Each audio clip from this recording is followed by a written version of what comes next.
Allez hop.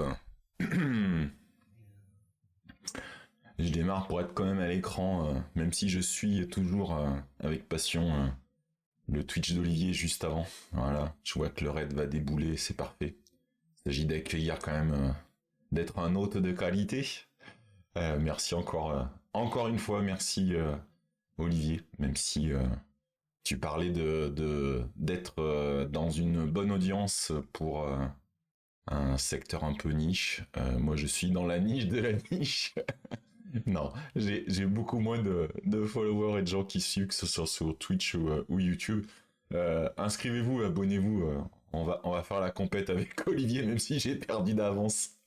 Non, aux cadences infernales. Ouais, ben, tu sais, c'est ce que disait un peu Olivier. Je tiens à préciser un truc par rapport à la clôture de ce qu'a fait Olivier là, juste avant, où il vous expliquait que, alors ok, il commence à avoir moi je trouve une très chouette audience en termes de quantité de personnes qui le suivent. C'est vrai que c'est pas évident de la tech en français, des sujets tech un peu pointus, des choses comme ça. Mais quand il vous dit qu'il prépare beaucoup et il a dit qu'il nous ferait peut-être un live où il montrerait tout son workflow, ben, je serais très curieux parce que je pense qu'effectivement, il a énormément de travail. Alors, je prépare aussi mes lives. D'ailleurs, Olivier, sache que je prépare beaucoup plus mes lives maintenant que tu es régulièrement sur le créneau juste avant moi parce que je me dis quand même, faut quand même assurer juste derrière. Et puis, j'y prends aussi du plaisir à le préparer un peu plus à l'avance aussi. Mais je pense qu'effectivement, on soupçonne pas la quantité de temps qui est investi là-dedans. Oh, t'inquiète, ce genre de pression, je peux la gérer facile, tout va bien. Il n'y a pas de souci. Euh, Moi, j'ai peut-être moins. Ça serait intéressant, tiens, un de ces quatre, que tu fasses ton live de présentation de ton workflow ou qu'on le fasse, tiens, tous les deux, peut-être. Tiens, il y a peut-être une idée, un truc là. Parce que je sais que j'ai pas le même workflow que toi exactement. Parce que je sais que toi tu choisis plutôt un sujet, puis tu vas préparer le sujet et tu vas développer le sujet. Donc tu prépares tout ce qu'il te faut pour. C'est comme un mini talk. C'est là où il faut ceux qui savent un petit peu ce que ça représente le boulot d'un talk. Olivier fait ça, je crois, tous les dimanches. Tu passes ton week-end ou ton dimanche, en tout cas, pas mal de temps à essayer de préparer ce que tu vas dire le lundi. Après, je crois que le lundi, tu es un peu plus dispo, donc peut-être que tu arrives à faire un peu de préparation le lundi même. Moi, je suis plus dans j'ai accumulé des choses et le dimanche ou le lundi matin, je me dis dans tout ce que j'ai fait dans la semaine qui s'est écoulée, euh, qu'est-ce que euh, qu'est-ce que je pourrais présenter qui aurait de l'intérêt. Alors aujourd'hui, par exemple, là, j'ai sous les yeux, je suis en train de regarder, j'ai une conduite, c'est du grand n'importe quoi. Je pense que j'essaierai de passer certains sujets plus vite que d'autres, mais j'ai pas envie de zapper. Il y a des fois où on a moins d'idées, c'est embêtant. Alors quand j'ai plein de choses, tant pis, je mets tout. Si les sujets sont moins abordés, je les réaborderai. Vous verrez qu'il y a un sujet qu'on a abordé qui revient un petit peu. C'est quand même, l'idée de pas perdre tous ces petits sujets là qui nous passionnent. Je crois qu'avec Olivier, on partage ça, c'est clair, c'est sûr. Il y a un côté de passion. Et je regarde un peu les commentaires. Oui, bah oui, oui, je suis d'accord, Happy to Dev. On va y réfléchir tranquillement, faire quelque chose de chouette.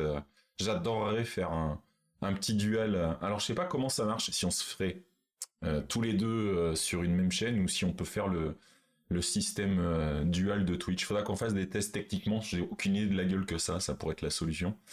Mais oui, oui. Et je vois que It's Bananas découvre la richesse de la chaîne YouTube de Olivier. Donc je vous invite à aller consulter les replays. C'est souvent là-dedans qu'on trouve pas mal de choses intéressantes. Je vais démarrer. Alors peut-être pas exactement sur... ça aurait pu être la transition, mais on va reparler de cette idée d'avoir une chaîne avec du replay que j'ai aussi. Je vous en ai déjà parlé plein de fois. J'aimerais beaucoup avoir une espèce de petite base de données, au moins pour moi, mais que je puisse mettre aussi peut-être à disposition un système de recherche un peu vectoriel, un peu malin, qui permet de chercher un sujet, savoir si j'ai un replay d'une émission où j'ai parlé de ce sujet. Et vous allez voir, en tout cas, j'ai franchi une des premières étapes vers tout ça. Mais hop, sans plus attendre, je vous rappelle que nous avons un Discord où nous papotons beaucoup. Et en ce moment, c'est très riche en choses autour de l'IA, mais pas que. D'ailleurs, en parlant d'IA, hop, le mec qui met au point un truc et ça marche pas au dernier moment, mais il va se vexer, hein, je vous jure. Hein. Je vais vous le mettre comme ça, c'est pas grave. Regardez bien le petit message qui passe. Je vais essayer de faire super attention. En plus, j'ai tout préparé, je suis en train de réaliser. J'avais fait gaffe, la caméra est prête, et là, ce coup-ci, c'est l'écran qui est à nouveau frisé. J'ai vraiment un truc dans mon OBS et je n'arrive pas à trouver. C'est pas super grave. Ce qu'on va faire comme ça. Hop. Voilà, comme ça, c'est à jour.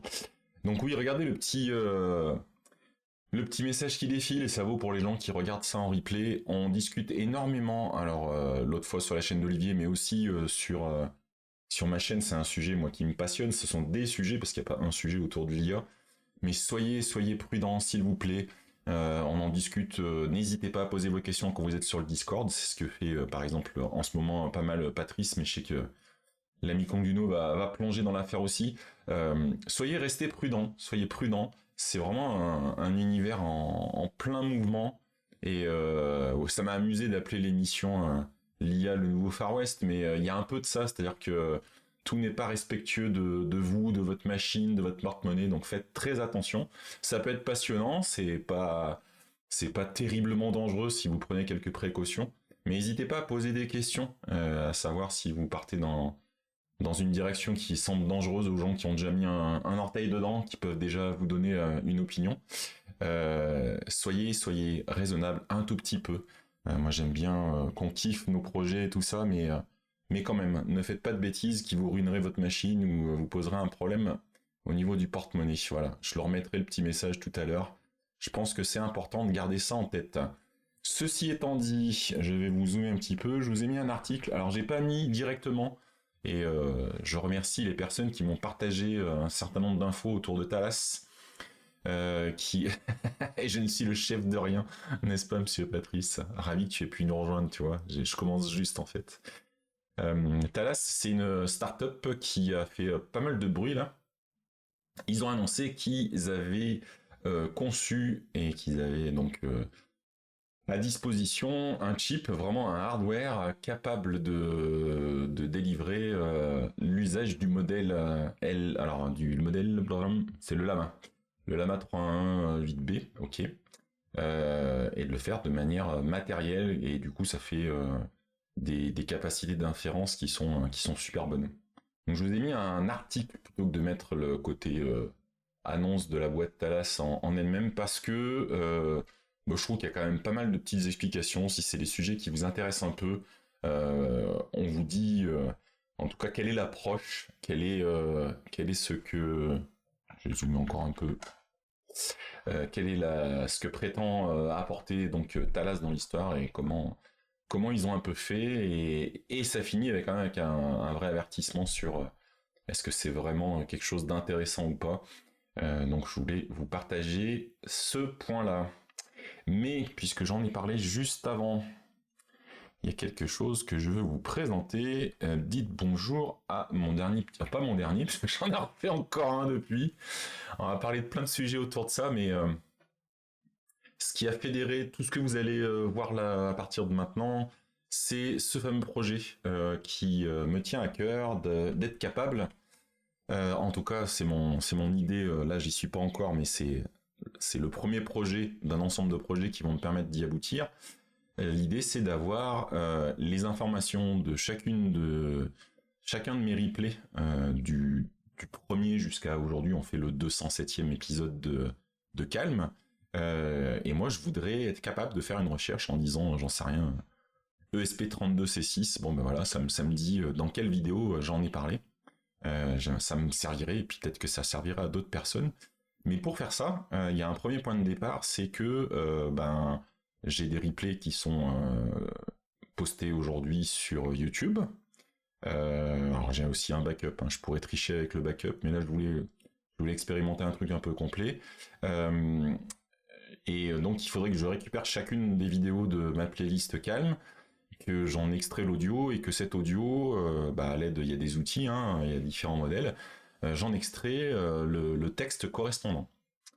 Et c'est vous avez parlé un petit peu de tout ce que je faisais. Ah, Yorzien a commencé un outil similaire.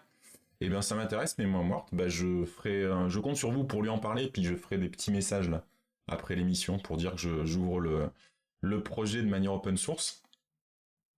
Ça fait partie de ces projets que j'ai lancés. Alors, ça a démarré encore une énième discussion avec Bbox depuis qu'on utilise OpenClaw. Je vais essayer de canaliser un peu ma pensée parce que ça part dans tous les sens. Il y a plein de choses en même temps qui arrivent là. J'ai commencé à utiliser un petit peu l'IA avec Claude Code. J'étais très content de Claude Code et puis j'utilisais Opus et je trouvais que ça marchait quand même déjà pas mal. Je vous avais parlé des différentes méthodes, le fait d'utiliser par exemple des skills, notamment la skills Methodical Dev qu'a développé Philippe Charrière, qui aide à cadrer un petit peu le développement. Déjà, moi je trouve qu'on était déjà bien. J'étais satisfait du résultat, mais j'avais eu le premier wow effect. Là, j'étais conscient de ce que ça m'apportait, mais j'avais perdu un peu le waouh. Et puis, comme j'en parle déjà depuis quelques émissions, depuis que Bbox s'est lancé, utiliser OpenClaw, je trouve qu'on est passé sur une autre gamme d'outils. Alors, toujours pareil, je peux vous remettre le warning, hein, pour ceux qui n'auraient pas vu le warning tout à l'heure. Alors là, quand on parle d'OpenClaw et ce genre d'outils, c'est encore plus attention, parce que c'est pas garanti qu'il n'y ait pas des dégâts sur la machine. L'idée, c'était quand même de donner beaucoup plus de moyens d'action directs et autonomes à un agent. En l'occurrence, ce qui m'intéresse, c'est qu'à l'arrivée dans tout ça, c'est pas un agent. OpenClaw, Nanobot, tous ces outils-là sont des systèmes agentiques en eux-mêmes, et donc ils arrivent à créer les bouts de code qui leur manquent, à avoir des sous-agents quand ils en ont besoin. Donc c'est, je trouve, plus riche que les Claude Code ou les Gemini CLI, même si je suis convaincu que Claude Code, Gemini CLI, maintenant il y a même Kimi Code, ou Open Code, vont élaborer et ajouter des fonctionnalités de manière plus prudente, mais en tout cas des choses qui vont venir des OpenClaw et autres. Pardon. Parce que ça apporte une puissance supplémentaire. Et je suis bien embêté parce que quand on est passionné, ben, on n'a pas envie de passer son temps à faire des tests poussés et avec des méthodologies de test, mais il faut vraiment que j'aille jusqu'au bout. Aujourd'hui, sur Transcribe et puis un autre projet que je vais vous montrer d'ici la fin de l'émission, j'utilise en fait OpenClaw comme j'aurais utilisé un Claude Code. Sauf que donc je pars toujours avec l'idée de lui demander de faire un plan, de cadrer. Vous avez toujours ce concept, hein, je pense, des codes assistants, il faut toujours être là pour bien diriger, mais je trouve que... Alors je vais pas dire que c'est OpenClaw, et je vais pas dire que c'est Kimi, je suis passé au modèle Kimi K2.5, je vais vous mettre tous les liens dans la foulée, vous inquiétez pas. Je trouve que c'est une combinaison entre OpenClaw et Kimi qui me permet d'être un peu plus dans du dialogue que dans du cadrage très serré, comme on fait classiquement dans des markdowns qui guident les sujets qu'on veut aborder, des choses comme ça. Je trouve que c'est un peu plus facile de s'exprimer un peu plus librement et souplement, tout en ayant un résultat dont je suis ultra satisfait. Je vais vous mettre un petit peu les différents liens. On revient à Transcribe dans la foulée. Donc j'ai pris, hop, je vous mets le lien sur Kimi K2.5 et puis des tests qui ont été faits par rapport aux différentes capacités. Moonshot, c'est chez eux que j'ai pris. Alors il y a probablement plein de providers. J'ai pas voulu reprendre un abonnement comme Claude Code que je vais arrêter là cette semaine là. J'arrive à la fin du mois que j'avais en cours. Non pas que Opus soit devenu soudainement mauvais, c'est juste mon usage qui était peut-être plus adapté. Et justement, donc j'ai pris OpenClaw, je lui ai branché par le biais de... Alors c'est une API chez Moonshot, j'expose le modèle Kimi K2.5 grâce au service d'API de Moonshot AI qui fait vraiment une plateforme pour les modèles Kimi. Je mets ça dans OpenClaw et je l'utilise comme j'aurais utilisé un Claude Code. Et ce que j'arrive pas alors j'arrive pas entre guillemets à perdre le temps tellement je suis content de ce que je suis en train de faire avec cet outil-là, cet ensemble-là. J'aimerais bien tester Claude Code ou un équivalent avec Kimi et faire la même chose avec OpenClaw et Opus pour voir si c'est le modèle ou l'outil qui vraiment favorise les deux ou les deux. Je vois FlashBus qui parle un bon candidat pour SmallClaw.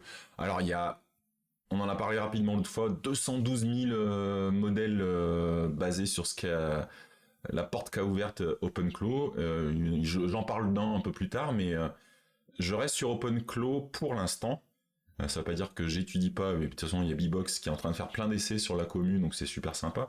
parce que j'ai réussi à trouver un cadre où il est suffisamment sécurisé et puissant. Donc la dernière fois que je vous en ai parlé, je vous avais dit que j'avais un premier agent que j'avais appelé Dobby, qui tournait, qui était un OpenClaw, qui tournait sur un petit PC, un mini PC avec un N100, hein, c'est une toute petite machine et c'est largement suffisant. Et là, je voulais tester en conteneurisant OpenClaw dans un conteneur Docker, pour qu'il n'ait pas toujours accès à la machine, mais quand même, faut jamais oublier que ces outils-là, et c'est ce dont je parlais tout à l'heure avec le dérivé de Claw un peu trop petit à mon sens, en tout cas en termes de hardware, faut jamais oublier qu'à un moment vous allez vouloir qu'il agisse, et moi dans mon cadre, c'est des actions liées au code. J'ai besoin qu'il y ait un petit peu plus de puissance parfois, donc c'est pour ça que je préfère l'approche conteneurisée, puis en plus ça me permet de marcher plus facilement. Pour Transcribe, je peux vous montrer un petit peu le workflow. Tu disais ça justement pour l'isolation. Je n'ai pas regardé SmallClaw. On peut, tiens, regarde. Moi, je suis pas comme ça. Hein. J'ai trop de sujets aujourd'hui, mais ça veut pas dire que ça va pas drifter. Merde, j'ai fait une typo, pardon. Hop. Hop, on va aller sur le projet GitHub. Ah, je vois un petit... Mais c'est intéressant, ça. Ok. Comme par hasard, un commentaire 10 000. SmallClaw. Ok. Ok. OpenClaw Small BSD Service that's able to run in isolated virtualized OpenClaw on a Linux or macOS host. Écoute, comme tu dis, je suis le parfait client pour ça. En plus, si c'est un projet 10 000, je vais d'autant plus avoir la petite confiance initiale. Je le mets de côté, Bbox, si tu vois le replay, puis de toute façon on va en parler sur GitHub, on a encore un autre agent à tester. Donc oui, ça m'intéresse grave.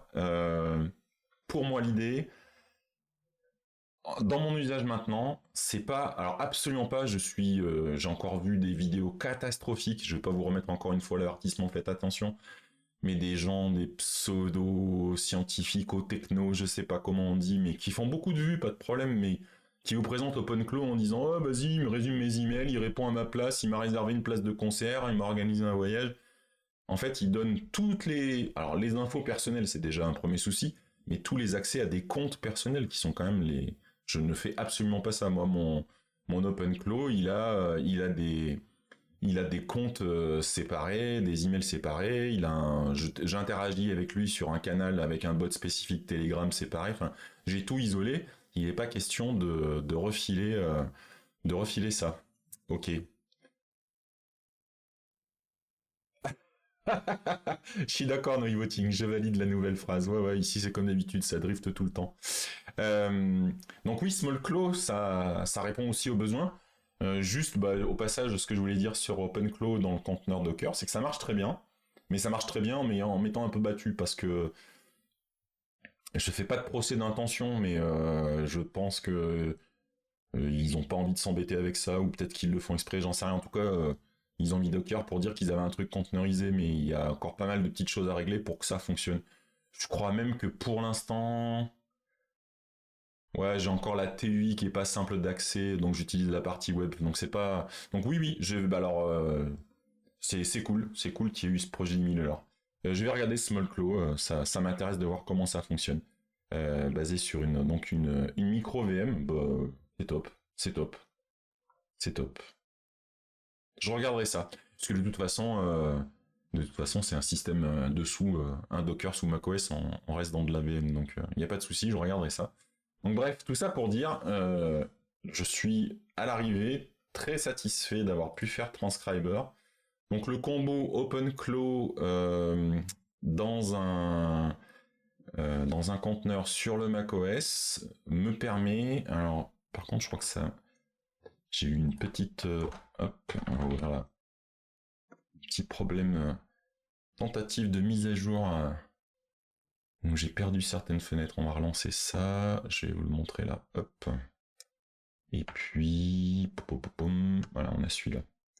Donc quand il est installé, OpenClaw, donc je vais vous montrer la façon dont j'ai travaillé pour le projet Transcriber, qui est donc va extraire une vidéo YouTube, l'audio, et m'en faire la version texte. Vous allez voir, il y a un petit twist à la fin, assez sympathique selon ce que j'ai découvert. L'AVM, elle a accès en fait à un point de montage.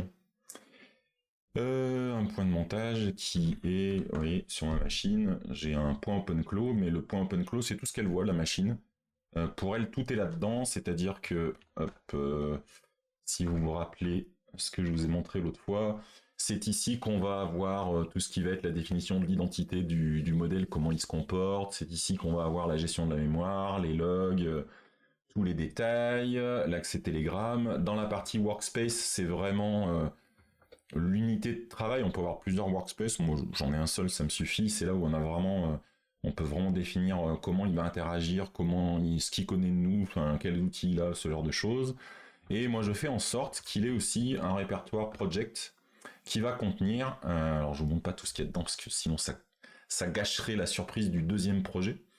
En tout cas c'est comme ça. Et comme je voulais pas travailler directement là-dedans par rapport au premier, j'ai pas encore mis en place, elle n'est pas automatique la sauvegarde de ces éléments propres à cette configuration là, comme j'avais fait sur le premier, sur Dobby. Celui-là je l'ai appelé Shuri parce que je voulais pas de Jarvis et je préférais avoir une femme scientifique brillante du Wakanda. Voilà pourquoi elle s'appelle Shuri, celle-ci. Et il faut que je lui fasse aussi son backup automatique, donc j'ai eu un micmac, un mix avec le fait qu'il ait besoin de Git pour ces éléments-là. C'est comme ça, il fait du diffing et puis il pousse les modifs tous les soirs. Et chaque projet où je voulais aussi, voilà, et j'avais qu'un seul point de montage, donc dans ce qui me reste à faire, je vais isoler le répertoire project et je lui fournirai un deuxième volume à l'image Docker où il aura la partie projet. Et du coup, je pourrais moi travailler sur là où il écrit au fur et à mesure le projet. Comme c'était pas le cas sur le premier que j'ai fait, je me suis en fait créé sur ma machine ailleurs, hein, là où je gère mes projets, un deuxième répertoire qui lui va être le projet au sens guide du terme, c'est là que je vais pousser, et je me suis juste fait 2 scripts que je peux vous montrer. Je l'ai fait en aller-retour en plus, ça peut me servir, où j'utilise juste un AirSync avec quelques excludes pour que ça soit pas le bazar, où en gros, à chaque fois que j'ai travaillé avec OpenClaw, sur ce projet, il a modifié des fichiers dans le projet, je fais un AirSync, comme ça me les modifie dans cet autre projet, et je bosse là-dessus, moi. Je lance mes essais, je fais le Git là-dessus. Si jamais j'ai un petit doute et ça m'est arrivé, je fixe un petit truc moi-même à la main, j'ai aussi le même script dans l'autre sens qui fait le backsync, juste des fichiers du projet pour OpenClaw. Pour mon deuxième projet, j'ai opéré différemment parce que j'ai dans l'idée de détacher le volume. J'ai supprimé ce petit pépin au milieu de Git multifolder, enfin bref, qui ne me convenait pas. Et je travaille directement dans son répertoire, dans son répertoire de projet, ça me convient. Git est là pour me permettre d'avoir un contrôle. Normalement, ça m'est pas arrivé jusque-là qu'il ait un dérapage dans les fichiers. J'y fais attention, mais ça a l'air de bien fonctionner quand même. Donc on va continuer comme ça, on va rester prudent, mais ça marche bien. Et donc, si je reviens sur ce qui a été créé, hop, et je vais ramener, hop, dans un VS Code, ça fera l'affaire.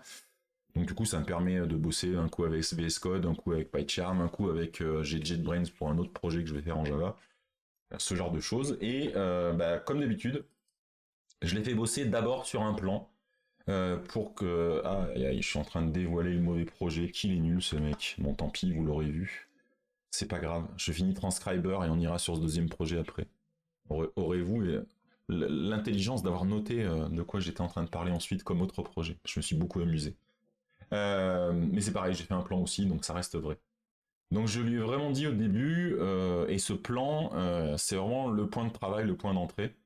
Le système de OpenClaw avec la gestion de mémoire fait que ça ne surcharge pas en token.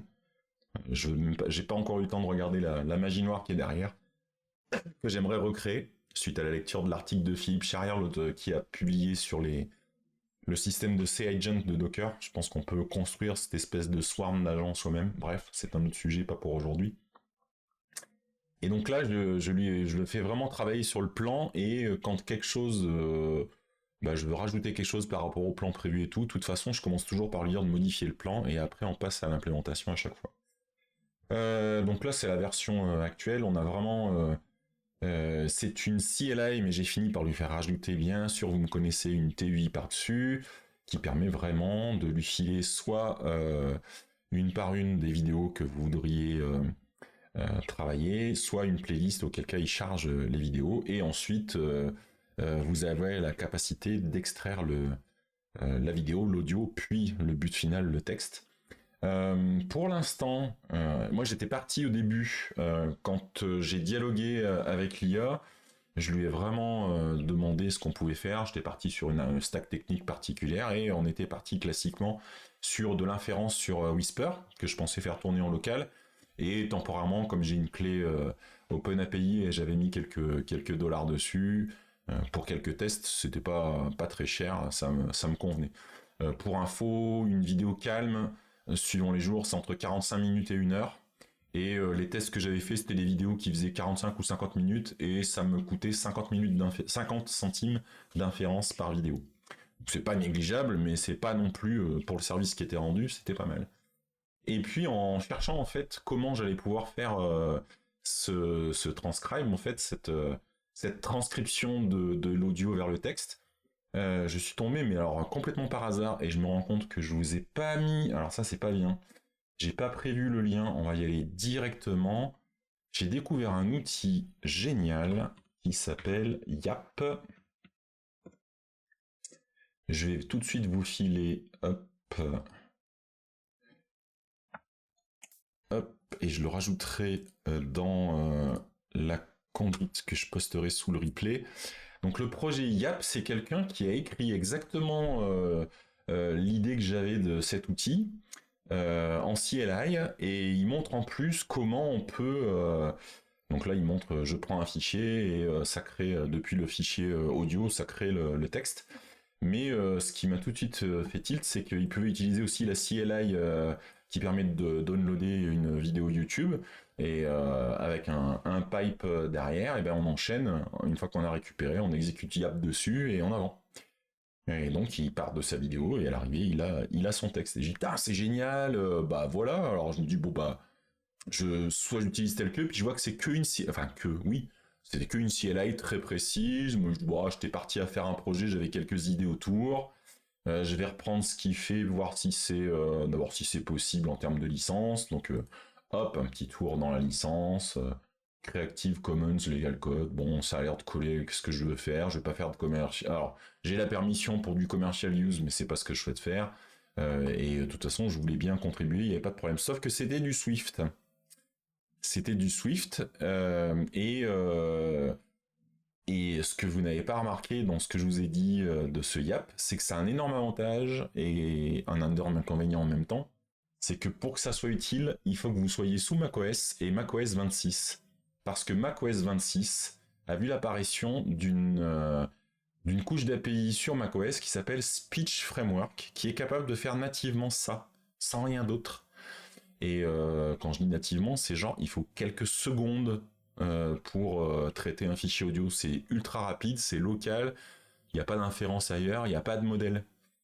Et j'ai commencé, avant d'aller plus loin, par tester avec les vidéos que j'avais commencé à transcrire. Et surtout, j'ai fait appel au début, mon programme, la Transcribe, c'était codé avec un usage de OpenAI on appelait Whisper. J'ai pris vraiment le modèle le plus puissant qu'ils avaient disponible, le large, tout ça. J'ai pris donc le résultat, c'était très bien, il y avait quelques petites typos, c'était assez rigolo. J'avais pris une des vidéos de la journée Calme 200 où je parlais de l'ami Olivier et ça traduisait, la transcription disait l'ennemi Olivier, donc ça me faisait beaucoup rigoler.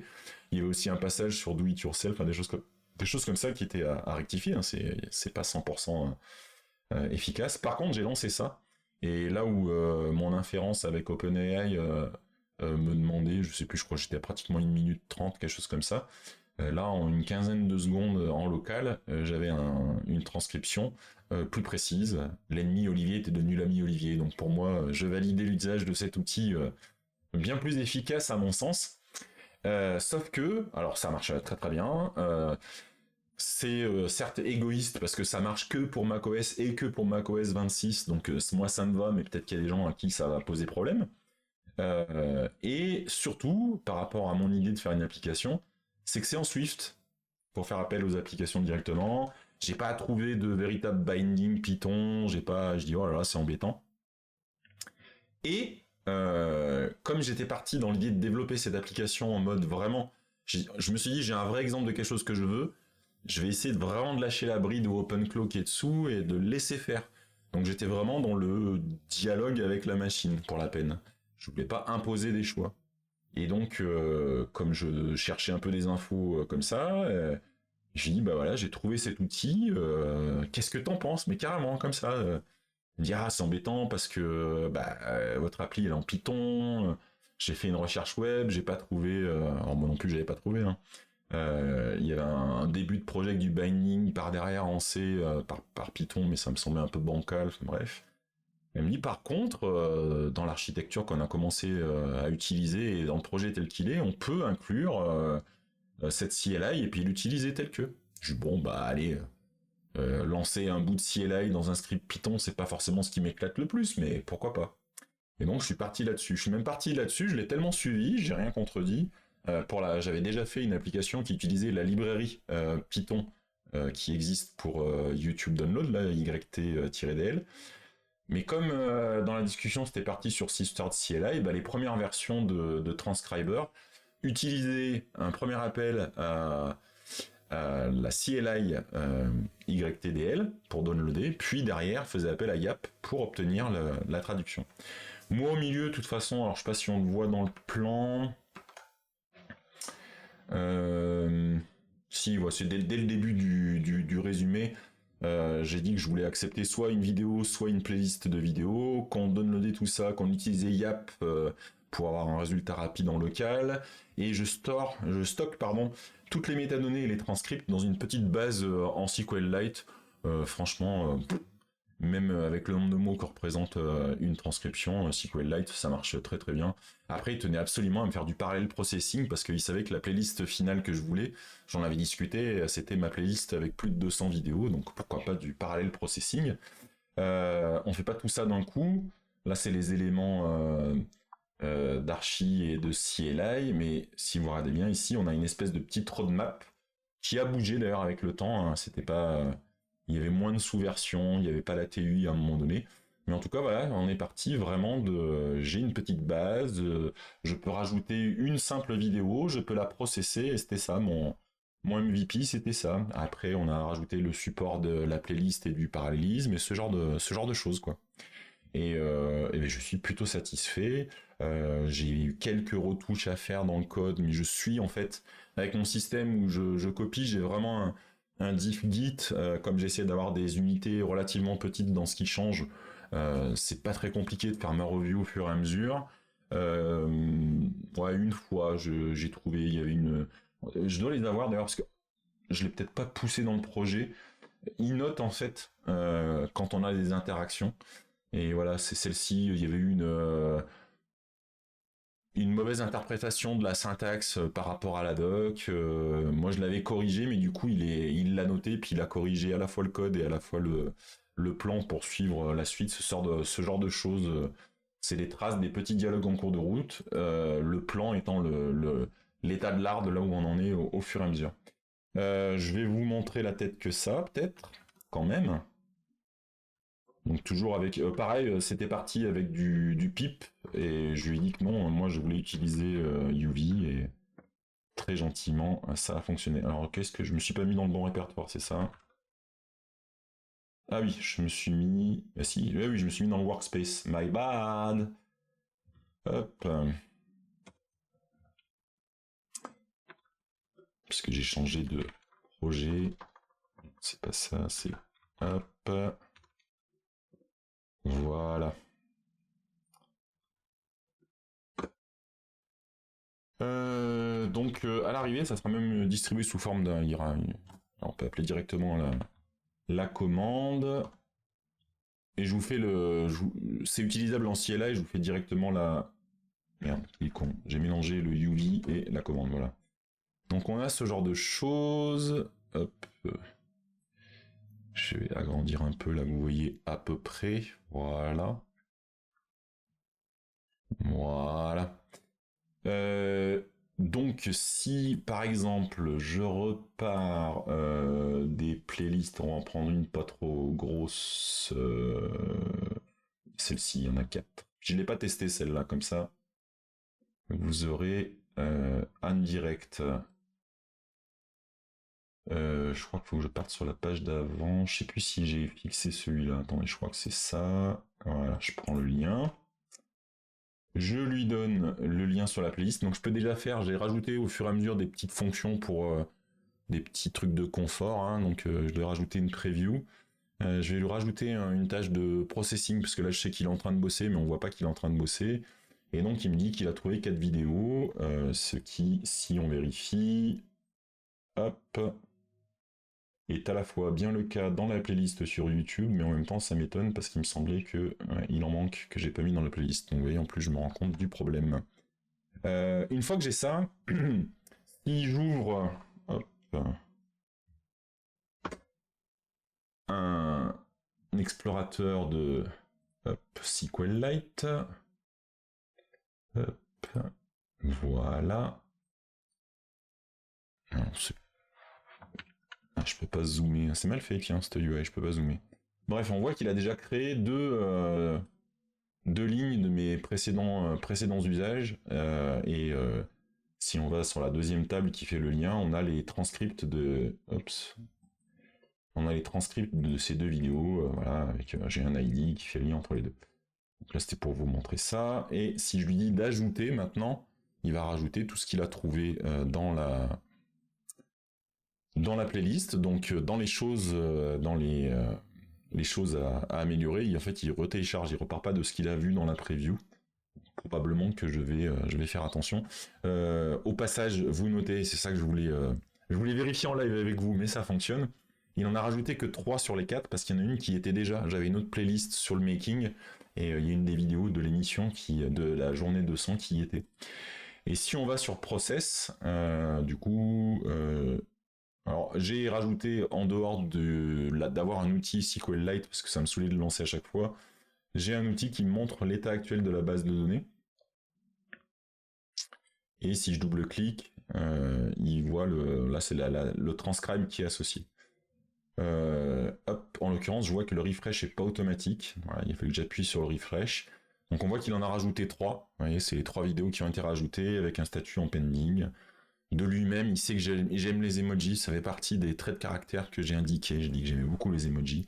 Il me fait des jolis commit messages qu'il me prépare. C'est moi qui vérifie, c'est moi qui les fais. Mais en conventional commit avec un bel emoji par catégorie. Et si là je balance côté process, je fais un start, donc on peut avoir un nombre de workers et une limite au nombre de vidéos qu'on peut traiter, enfin ce genre de choses. C'est là où j'ai pas beaucoup de retours pour la partie download, il faudrait que je rajoute. Là vous avez un 0% et vous allez voir comme il y a 3 vidéos à traiter. Quand la première sera finie, vous allez avoir 33% de réalisé, la deuxième 66%, et quand sera fini, on sera au 100%. Il faut que j'affine aussi ce genre de choses. Mais j'aime bien parce que je le fais par itération plutôt simple, plutôt courte. Ça me permet moi de maîtriser les changements de code, de tout relire correctement.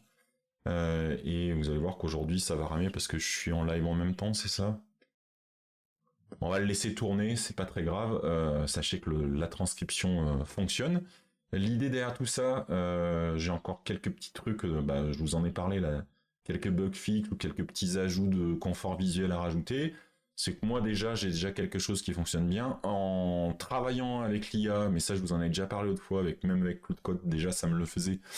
J'ai eu des suggestions de choses auxquelles j'avais pas pensé, à savoir que par exemple, Yap peut exporter dans plusieurs formats. Donc la base que j'avais faite, c'était un gros bloc de texte. Moi je sais pas exactement comment je vais le faire, mais je vais sûrement vectoriser derrière et faire un hybrid search ou quelque chose comme ça. Voilà, il a fait la première vidéo, 33%. C'est beaucoup plus long que d'habitude, mais je pense que le download y est pour quelque chose. Il faudrait que je sépare download et traitement. Ouais, j'ai plein d'idées qui viennent en même temps. J'en parlais à Shuri tout à l'heure. Voilà. Et donc, il est capable aussi de faire les sous-titres, le format SRT, avec les timestamps et tout ça. Et c'est au moment où vous utilisez Yap qu'il faut le faire. Donc au lieu de demander à Yap par rapport à l'audio de faire que du texte, dès le début, même sans rien faire d'autre, j'ai déjà les deux versions, une version pure texte et une version sous-titres, qui m'a permis de rajouter un premier sous-titre à une de mes vidéos. Donc est-ce que je vais me faire à la main les 200 vidéos de Calm pour ajouter les sous-titres? Je ne pense pas. J'ai juste eu l'idée ce matin, je me suis dit je pense qu'il doit y avoir une API YouTube qui me permet d'injecter un fichier SRT, ce qui me permettrait d'avoir un contrôle sur les sous-titres que j'ai et de ne pas avoir les sous-titres automatiques de YouTube qui sont souvent moins bons que ce que j'arrive à faire là. Parce que j'ai déjà vérifié tout à l'heure, c'était le cas, mon texte était bien meilleur. Du coup si je vais dans Visualize, il n'y a toujours pas le refresh automatique, il va falloir que j'ajoute. Je vois que c'est traité, et si je prends voilà, sur DD Force, voilà, ça va aller mieux. Ah mais ça, c'est ça les amateurs, parce que j'avais un problème en début de vidéo. Je lance la journée de la 200e de Calm avec une carmouze, et il sait pas ce que c'est, il m'a mis carmou, vous voyez. Calm, j'ai pas, j'ai le mot calme. Donc j'ai ma première unité qui me promet d'avoir le texte, qui me promet d'avoir les fichiers SRT. Il faut pas que je me perde dans tous les détails, c'est-à-dire par exemple injecter les sous-titres, c'était pas ma priorité, partir sur d'autres. Je drift aussi dans mes projets, il n'y a pas que dans les lives, et quand je vois l'heure, on n'est pas couché. Je vais aller jusqu'au bout de au moins la partie qui va me permettre d'avoir ma petite base de recherche, mais je garde ce projet, je l'ai publié exprès pour que si des gens souhaitent l'utiliser, ça ne marche que sous macOS, donc quand je vois que d'autres personnes là nous indiquent, que ce soit Hubert avec WhisperX ou tout à l'heure on avait qui m'a suggéré, non c'est juste Mémoire qui disait que Yurzan avait commencé un outil similaire, mais peut-être qu'il a fait un outil qui sera multi-OS, voilà, donc ça peut être complémentaire. En tout cas, moi j'aurai ce Transcribe qui sera capable de prendre une playlist, de récupérer tous mes textes, je ferai mon petit boulot pour avoir mon outil de recherche. Et je garderai cet outil, j'ai déjà une autre idée de la même chose, mais vous verrez.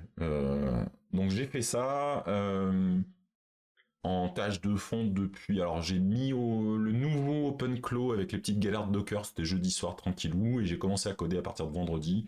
Donc j'ai fait un peu vendredi soir, un peu samedi après-midi, pas mal samedi après-midi, pas du tout samedi soir, et un petit peu dimanche après-midi pour arriver à ça.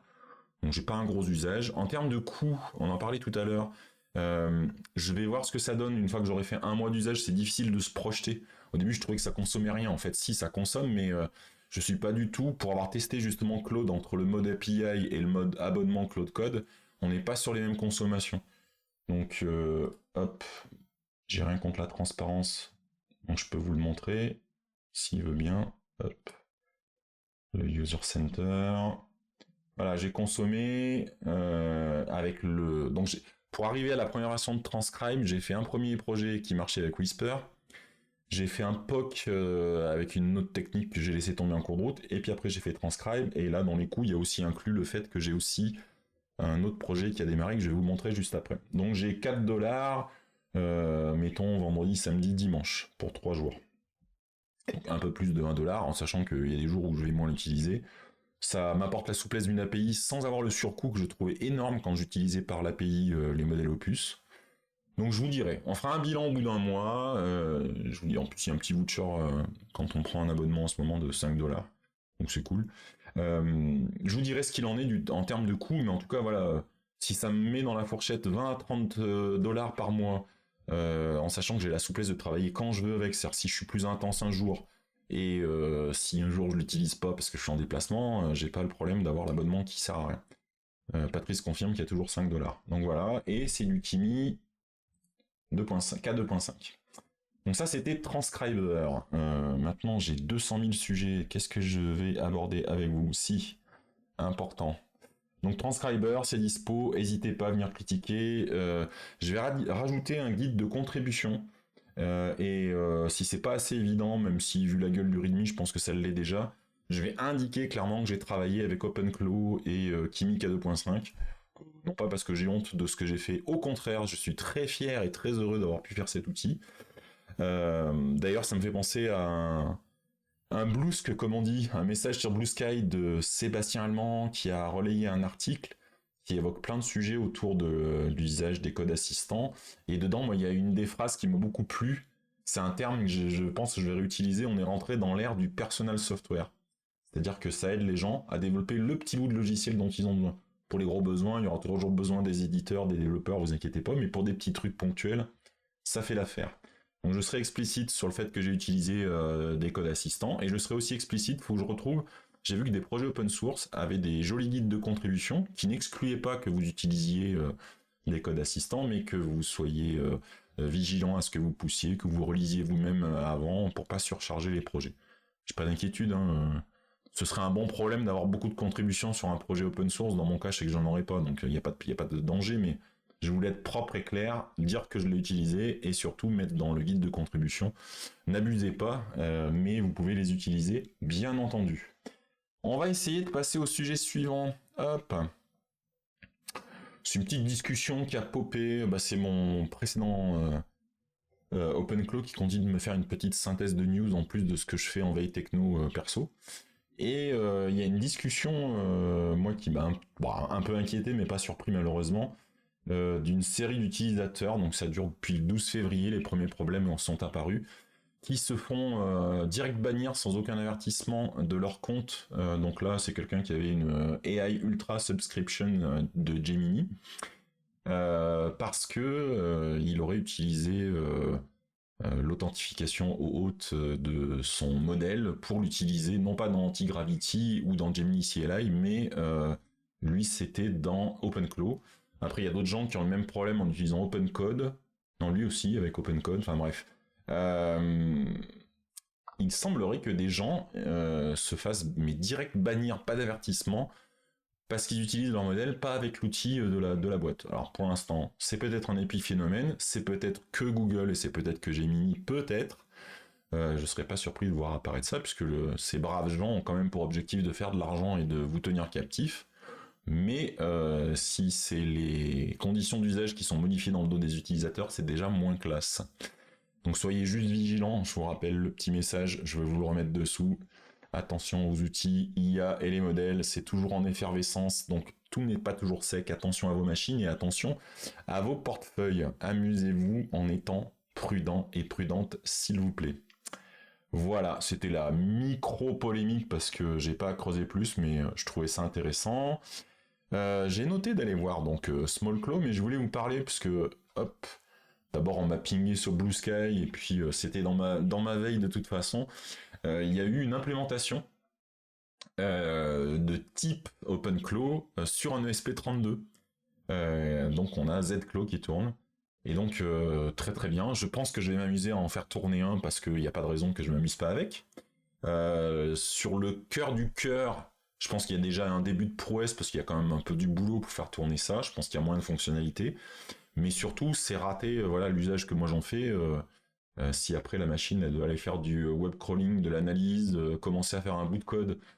J'ai le projet que vous avez vu passer tout à l'heure qui est en Rust, donc des fois elle balance des commandes cargo pour vérifier des choses elle-même. Un petit coup de linter aussi, ou vérifier les codes erreurs. Ça vous le ferez pas sur un SP32, mais ça fait rien, je vais quand même l'essayer. Je trouve qu'il y a quelques usages potentiels que j'envisage d'avoir un ESP32 capable de faire ça aussi. Voilà. Putain, 48. Je vous passe rapidement un projet de quelqu'un qui décrit comment au fil du temps, il a eu plusieurs projets qui utilisent la technologie e-ink pour afficher des infos à la maison, que ce soit des calendriers, puis petit à petit des éléments liés à Home Assistant. Donc il y a tout son projet. Vraiment, je trouve que c'est vraiment super sympa. Le truc complètement délirant, c'est qu'aujourd'hui, il a fini par utiliser cet écran. Alors c'est un écran, hein, qui existe aussi, sachez-le, en couleur. Donc c'est un e-ink de 25 pouces qu'on peut utiliser avec du HDMI. Voilà, ça coûte je crois 2800$, un truc comme ça. Mais moi j'ai trouvé ça super super fun. Et je voulais vous rappeler, parce que j'en avais parlé l'autre fois, et je me suis trompé. Alors j'ai le bon lien ici, mais voilà. Je vous rappelle le projet TRMNL qui correspond de plus en plus. J'ai commencé à le faire avec mon petit e-paper, je continue de coder dessus, mais entre la version 7 pouces et la version 10 pouces, là, c'est pas très cher. Je me demande si je vais pas craquer. Donc c'était la petite actu. Mais je me dépêche parce que sinon je vais repartir en réunion sans vous avoir montré Ce qui a tout à l'heure fuité un peu, mais c'est pas grave. On va retourner sur l'autre projet. Hop. Parce qu'après tout, à chaque fois que je touche une techno, vous savez ce que je fais? Le premier truc que je fais, quelle que soit la techno, c'est d'implémenter mon bon vieux Jetpack. Et donc, comme je l'avais pas encore fait à l'aide d'une IA et que j'en avais pas encore fait une version avec Rust, il se trouve que j'ai vu passer, mais c'est genre, mais hier en fin d'après-midi, début de soirée, un message de Permacodeur, salut, qui fait beaucoup de choses. Je vous incite à aller voir sa chaîne Twitch et ses replays qui montrent plein de sujets différents. Je sais pas combien il tient le rythme, c'est impressionnant. Et il s'était lancé, il a un créneau où il développe un petit jeu avec Bevy, enfin un petit jeu, un Civilization-like. Et moi j'ai dit, bah évidemment, faut que je fasse ça. Et je dis, allez, bon, j'ai vraiment, alors là, pour la peine, on rentre dans le langage pour vérifier tout ce qui va être fait. Mais bon, avec ma bonne expérience sur Transcriber, j'ai dit, peut-être que mes bases de Rust plus mes connaissances algorithmiques et d'archi, ça va suffire.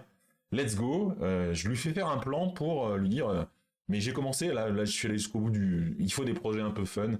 Je dis, tu connais le jeu Jetpack? Et j'en dis pas plus. Elle fait, oui, le jeu de 1983. Donc elle avait dû aller regarder sur Wikipédia. Et puis là, elle pose la question vache, mais vous y avez joué? Vous êtes vieux comme ça? Je fais, alors oui, j'y ai joué. Et donc, en avant, je veux qu'on parte sur un jeu similaire au principe du jeu Jetpack, mais on va le coder en Rust. Et je lui dis, pour coder un jeu, je pense que Bevy est un bon candidat, blablabla. Je fais toutes mes explications pour bosser sur le plan. Et elle commence à bosser sur le plan, et à un moment donné, elle me dit, ouais, mais je sais plus quel était le critère, enfin, c'était en plus un faux critère, il y a eu un message d'erreur dans un test qu'elle avait fait, parce que, oui, elle n'utilisait pas le cargo de macOS, tant mieux, ça prouve qu'elle est bien dans son conteneur, et elle avait eu un souci pour avoir les outils Rust dans le conteneur, donc j'ai bricolé ça entre-temps. Il me dit, mais par contre, pour un jeu de type 2D de ce type-là, il n'y a peut-être pas besoin de Bevy, il y a d'autres outils, donc elle m'a suggéré, je l'ai dans mes dépendances là, MacroQuad, qui est un autre framework de jeu Rust. Je dis, bah allez, vas-y, c'est parti. Et donc on fait vraiment là pour la peine en ultra itération. Ah bah Jetpack. En cartouche pour Spectrum. Ouais, je sais pas si on parle du même Spectrum, il n'y avait pas trop de cartouches, il y avait des cassettes à l'époque. C'est un des super trucs de rétro gaming où on peut mettre effectivement peut-être des cartouches, je sais pas, bah, tu peux nous dire d'ailleurs, n'hésite pas, Moonbeam. En tout cas, je vais vous montrer ce que ça donne là où on en est aujourd'hui. Donc vous voyez là, j'ai pas une grosse résolution, hein. Je sais pas si je peux tricher un peu, ouais, ça lui fout la brouille. J'ai pas été sympa avec lui. On va relancer. Bon, je vais le laisser dans sa résolution. Donc vous voyez, c'est parti pour l'instant, il n'y a pas les sprites, tout ça, mais j'ai vraiment eu d'abord le perso, après la plateforme au fond, après les éléments, et donc voilà, on a réglé l'inertie ensemble, mais avec des mots, je lui ai dit ce que j'aimais, ce que j'aimais pas. Hop. Donc là, on a vraiment le principe de Jetpack. Voilà, donc là, le module, pour l'instant, il est popé directement à l'emplacement. Et vous entendez tousser la mascotte derrière, je suis désolé. Il faut encore que je lui dise que d'ailleurs, il y a un bug là. Voilà, non, c'est bon. Voilà, il y a peut-être encore un petit souci de ramasser. Voilà. Et je dois ramasser les objets dans l'ordre. Et vous voyez, le dernier bug qui me reste et que j'ai vu hier soir, parce que j'ai vraiment pas passé beaucoup de temps, il n'arrive pas à poser le dernier élément. Mais en tout cas, voilà, ça s'est fait vraiment 2 coups de cuillère à peau. Et moi, du coup, j'ai un petit bout de code Rust sur lequel me concentrer pour avancer dans mon éventuelle compréhension de Rust.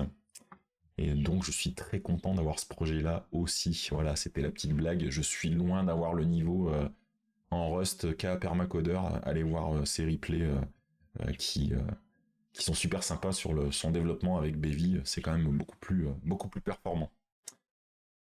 Voilà. Je pense que j'ai réussi à faire le tour et que j'ai peut-être le temps de courir me faire un café avant de partir en réunion, retourner bosser. Hop. Il y a toujours le warning, mais n'ayons pas peur. Donc j'espère que j'ai pu quand même vous montrer tout ce que j'avais envie de vous montrer. Ah, c'est trop tard. Je vous fais juste un teasing vite fait. J'avais mis en place la caméra sur le côté et tout. J'ai reçu, vous savez, le projet, hein? On en a parlé. En plus, j'ai teasé sur Blue Sky. Il y en a qui vont me pourrir. Ouais, j'ai pas le temps. Je suis vraiment désolé. Soit je remets ça la semaine prochaine, soit je referai une émission. J'ai à la fois, hop, je vais vous montrer l'autre bout. J'ai la carcasse du réveil en forme de Mac. J'ai les, j'ai le Raspberry Pi avec l'écran qui va bien. Voilà. Donc on avancera sur le projet. Peux-tu répondre à ma question de tout à l'heure, s'il te plaît? Alors je sais pas quelle question. Alors attends. Tu disais avec le code assistant, on est entré dans l'ère du personal software, je disais. C'est-à-dire que c'est vraiment, tu vas faire ton petit bout de code pour toi. Mais c'était juste anecdotique par rapport à un article que j'avais lu rapidement. Pas de soucis.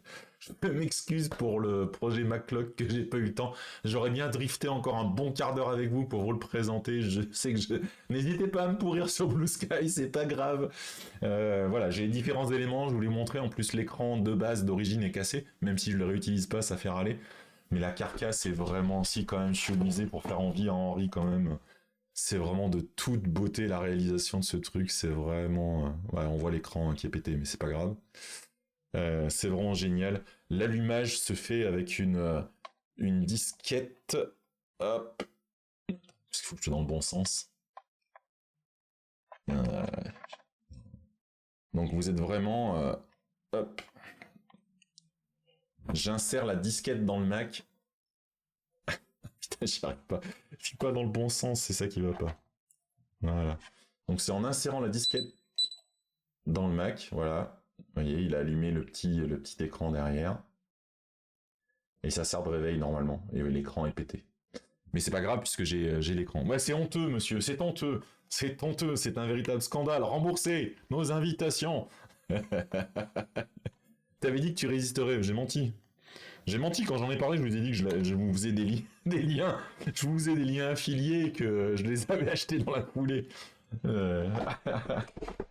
Bon, je suis désolé, je vais sauter direct en réunion, mais ça fait rien, j'arriverai avec le sourire. Je m'excuse auprès de ceux qui étaient venus pour voir la réalisation de celui-là. Mais du coup, comment peut-on lui faire confiance? Eh bien, ne me faites pas confiance, c'est comme les IA, méfiez-vous. Méfiez-vous. Mais quand même, je prendrai le temps, puisque du coup, je vais pouvoir probablement cette semaine quand même avancer sur le projet en lui-même. Donc j'irai plus loin dans ce que je pourrais vous montrer. Mais sachez que j'ai tous les éléments, j'ai le petit émulateur Mac qui fonctionne, donc tout va bien. Au moins, il y a les liens affiliés, c'est déjà ça. Ah, c'est ça un vrai escroc. Il fait les liens affiliés, puis après il oublie de parler de ce qu'il avait envie de parler. Bon, je suis contraint par, peut-être vous aussi, par la reprise du boulot. Passez une excellente journée, une excellente semaine, et suivez-moi sur les réseaux sociaux, j'irai m'excuser, et surtout, je posterai toutes les bêtises que je vais faire cette semaine. Soyez sûrs qu'il y aura des pelletés d'andouilleries que je vais faire cette semaine. La bise à toutes et à tous, et ben à la semaine prochaine. Salut!